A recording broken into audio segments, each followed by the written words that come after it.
Tout a commencé quand un collègue de boulot m'a parlé du trésor de Rennes-le-Château. C'est réputé pour être un cadenas. Stop!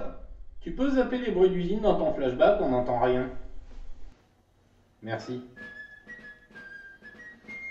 Bon alors, je disais que tout a commencé il y a 5 ans environ, quand un collègue de boulot me parlait du trésor de Rennes-le-Château.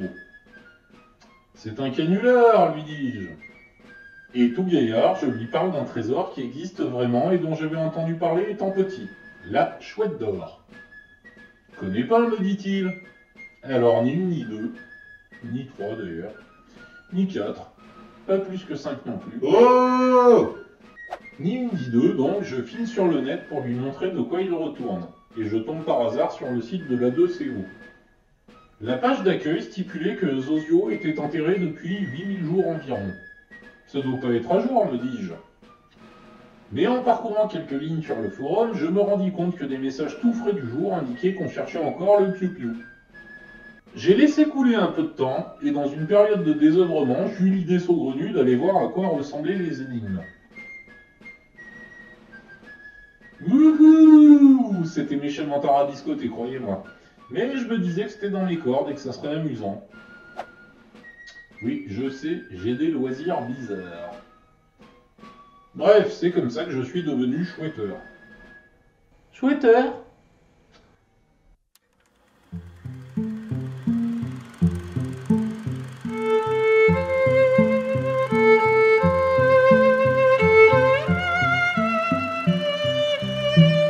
Pour celles et ceux qui ne connaissent pas, et j'imagine que vous êtes nombreux puisqu'il s'agit d'un loisir pour un télo, bouh! Voici un petit cours sur la chouette d'or. Le principe est simple. Par une nuit d'avril 1993, un uluberlu du nom de Max Valentin, en fait c'est un pseudonyme, son vrai nom c'est Régis Heuser, a enterré quelque part en France une chouette de bronze qu'on appelle la contremarque. Celui qui la déterrera pourra l'échanger contre une chouette toute d'or et pierres précieuses diverses. Voilà qui fait rêver. Seulement, pour la retrouver, il faut préalablement résoudre un bon paquet d'énigmes plus perverses les unes que les autres, qui, tant qu'à faire, sont données dans le désordre. Bon, ça encore, ça va. Mais, la règle du jeu stipule que les énigmes ont été truffées de fausses pistes, et que pour ne pas se tromper, il existe des clés de passage cachées dans ces énigmes, et qui vous permettront de savoir que vous êtes sur la bonne route. Sachant qu'il existe, d'après l'auteur des énigmes, une fausse piste que l'on peut suivre jusqu'au bout. Ah ben... merci. Mais, comme si ça suffisait pas, chaque énigme est assortie d'un tableau, réalisé par Michel Becker, le type qui a sculpté la chouette. Je précise que Michel Becker ne connaît pas les solutions aux énigmes, ni la cachette de la contremarque, ces tableaux ont donc été faits selon un cahier des charges. Ce qui veut dire qu'à partir d'une liste d'éléments à représenter, il a conçu une œuvre selon sa propre patte, comme on dit, laissant libre cours à sa créativité, ce qui rajoute encore des fausses pistes, puisqu'on peut se concentrer sur des détails qui n'étaient pas dans le cahier des charges, et ont parfois été ajoutés par l'artiste. Mais franchement, comment vous voulez pas péter un câble ? Alors, petite parenthèse, il faut savoir que l'an dernier, Michel Becker a publié le cahier des charges. J'ai voulu me le procurer, mais vu le prix, j'ai laissé tomber. C'est pas que j'ai pas les moyens, c'est une question de principe. Le livre que j'ai dans les mains là vaut 40 €. C'est une belle et ancienne édition, bien illustrée, bien reliée, et tout et tout. Un livre de poche en revanche, ça vaut 10 balles à tout casser, et encore. Ceci étant dit, infatueux que je suis, j'estime ne pas en avoir besoin. Parce que je vous l'ai dit, quand j'ai regardé les énigmes, je me suis dit que c'était dans mes cordes, et ça m'a certes pris 5 ans, mais j'ai résolu les 11 énigmes. Mais pourquoi ne suis-je pas allé déterrer la contremarque, me direz-vous ? Mais parce qu'on n'en a pas fini avec la perversion du truc. Non, c'était trop facile jusque-là. Résoudre les 11 énigmes ne suffit pas à trouver la chouette. Ben non. À la fin des 11 énigmes, on a une zone, de la taille d'une petite ville. Pour trouver l'emplacement précis du trésor dans cette zone, il existe une énigme cachée que l'on doit construire soi-même à partir des autres énigmes. Pétage potable! Et c'est ça que je n'ai jamais réussi à faire. Mais peut-être qu'un ou une d'entre vous le pourra. De vous à moi, il doit probablement s'agir d'une petite astuce que je n'ai simplement jamais réussi à voir. Alors, sait-on jamais, c'est sans doute la seule énigme qui ne repose pas sur de l'intelligence pure, mais sur de l'astuce. Alors vous avez toutes vos chances. Par contre, pour ma part, je l'abandonne. Fini. Out. La chouette m'a vaincu. Mais je vous entends vous demander d'ici, comment ce type ose-t-il se croire suffisamment intelligent pour avoir vraiment résolu les 11 énigmes? J'ai beaucoup hésité sur la manière de vous le dire, honnêtement. Mais je me suis dit que pour faire un minimum de buzz et qu'il y ait 2-3 personnes sur cette chaîne, fallait quand même que je donne un truc dès la première vidéo. Choix osé, vous en conviendrez, puisque seul un chouetteur expérimenté pourra en juger. Les débutants, vous pouvez oublier. N'y voyez aucun mépris, simplement il faut bien connaître la quête pour comprendre. Vous entrez dans la zone spoiler réservée aux experts. Les débutants sont cependant les bienvenus, mais si vous comprenez rien, c'est normal. Alors, comment se la péter en révélant assez, mais pas trop non plus? Et bien comme ça. La quête est réputée pour cacher une méga astuce qui, allez, on va dire qu'elle te donne la zone à 50 km près, histoire d'être sûr que tu es dans la bonne région, mais sans plus. C'est vaste. Très vaste. Il se trouve que cette méga astuce, que personne n'a jamais trouvée à ma connaissance, et pourtant on est nombreux à l'avoir publiée, et puis la communauté partage beaucoup, ces gens sont plus intéressés par l'idée d'avoir raison que par l'idée de ramasser le trésor. Mais bref. En gros, ces gens sont comme moi. Vous n'êtes pas normaux. Bref. Cette méga astuce apparaît à peu près à la moitié des énigmes. Assez tôt dans le jeu donc. Et croyez-moi, quand je la révélerai, les chouetteurs n'auront plus aucun doute sur son existence. Oui, parce que son existence elle-même est mise en doute. Et vu que personne là, en 27 ans, idéal pour faire le buzz donc. Et je pourrais la révéler maintenant, tant elle est simple, mais les débutants n'y comprendraient rien. Une autre solution aurait été de tourner la moitié des vidéos concernant les solutions, et de les publier toutes d'un coup. Alors oui, pourquoi pas, mais c'est beaucoup de boulot à fournir d'un coup et je préfère vous faire ça tranquillement quand j'en ai le temps, honnêtement.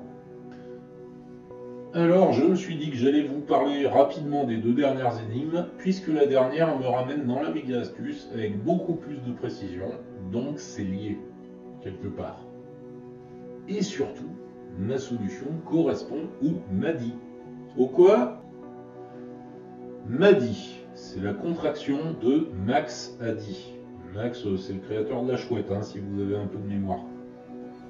Le créateur du jeu a parfois révélé des indications supplémentaires qui ne sont pas dans le livre d'origine et qui ne sont jamais faciles à comprendre.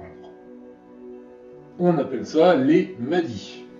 Bref de rechef, l'avant-dernière énigme me demande de passer en revue des sentinelles.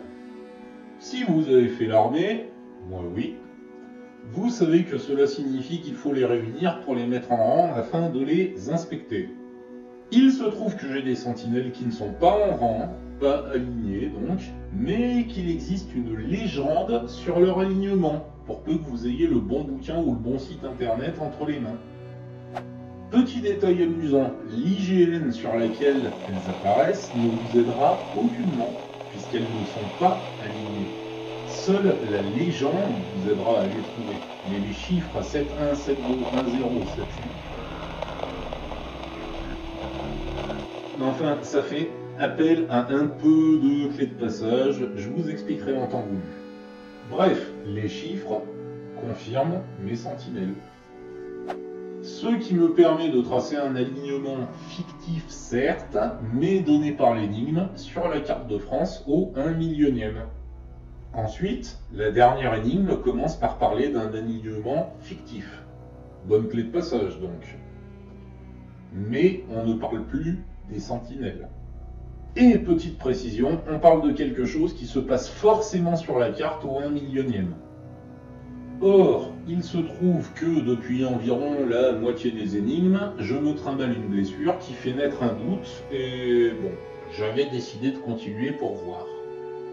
Mais à la dernière énigme, ça prend tout son sens puisque j'ai besoin de cette blessure. Donc, j'identifie une blessure, je sais ce que refermer signifie, et si je la referme, je tire un nouveau trait sur la carte en 1 millionième qui va venir croiser celui des sentinelles. Comme les herbes du tableau qui se croisent. Et elles se croisent dans une zone relativement vague, sans contour géométrique bien défini, une zone flottante. On verra d'ailleurs pourquoi le terme flottant est bien choisi.